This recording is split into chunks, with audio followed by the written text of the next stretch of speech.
VD. സതീശന്റെ കന്നി ബജറ്റിൽ സർക്കാർ ജീവനക്കാരെ തഴഞ്ഞു. വലിയ പ്രഖ്യാപനങ്ങൾ കാത്തിരുന്ന ജനങ്ങളെയും സർക്കാർ ജീവനക്കാരെയും ഒരുപോലെ നിരാശപ്പെടുത്തി മുഖ്യമന്ത്രി വി.ഡി. സതീശൻ നിയമസഭയിൽ അവതരിപ്പിച്ച 2026-27 വർഷത്തെ പുതുക്കിയ സംസ്ഥാന ബജറ്റ്. സംസ്ഥാനം നേരിടുന്ന കടുത്ത സാമ്പത്തിക പ്രതിസന്ധികളുടെ പശ്ചാത്തലത്തിൽ പൊതുസമൂഹം ഏറെ പ്രതീക്ഷയോടെ ഉറ്റുനോക്കിയിരുന്ന സാമൂഹ്യ സുരക്ഷാ ക്ഷേമ പെൻഷനുകളിൽ ഇത്തവണ യാതൊരുവിധ വർധനവും വരുത്തിയിട്ടില്ല.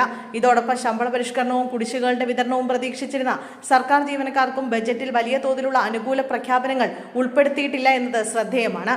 സംസ്ഥാനത്തെ ലക്ഷക്കണക്കിന് വരുന്ന നിർധനരായ സാധാരണക്കാർക്ക് കൈത്താങ്ങാകേണ്ട സാമൂഹ്യ സുരക്ഷാ ക്ഷേമ പെൻഷൻ തുക ഉയർത്താൻ ഇത്തവണ സർക്കാർ തയ്യാറായിട്ടില്ല.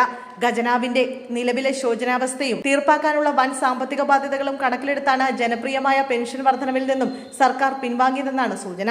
കഴിഞ്ഞ സർക്കാരിന്റെ കാലത്തെ വൻ ബാധ്യതകളും കുടിശ്ശികകളും തങ്ങളുടെ ചുമലിലാണെന്ന് ആമുഖത്തിൽ വ്യക്തമാക്കിയ മുഖ്യമന്ത്രി ജീവനക്കാർ ഏറെ പ്രതീക്ഷയോടെ കാത്തിരുന്ന DA കുടിശ്ശികൾ തീർപ്പാക്കുന്നതിനെക്കുറിച്ച് ബജറ്റിൽ യാതൊരുവിധ വ്യക്തതയും വരുത്തിയിട്ടില്ല.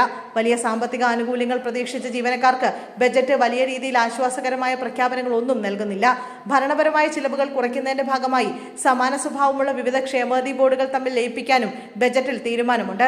ഇതോടൊപ്പം സെക്രട്ടേറിയറ്റിലെ ഫയൽ നീക്കം വേഗത്തിലാക്കാൻ ഉദ്യോഗസ്ഥരുടെ തട്ടുകൾ കുറയ്ക്കുമെന്ന് ബജറ്റ് വ്യക്തമാക്കുന്നു. അതേസമയം ജീവനക്കാരുടെ ലീവ് സറണ്ടറിൽ ഉചിതമായ തീരുമാനമുണ്ടാകുമെന്ന് ബജറ്റിൽ പ്രഖ്യാപിച്ചു.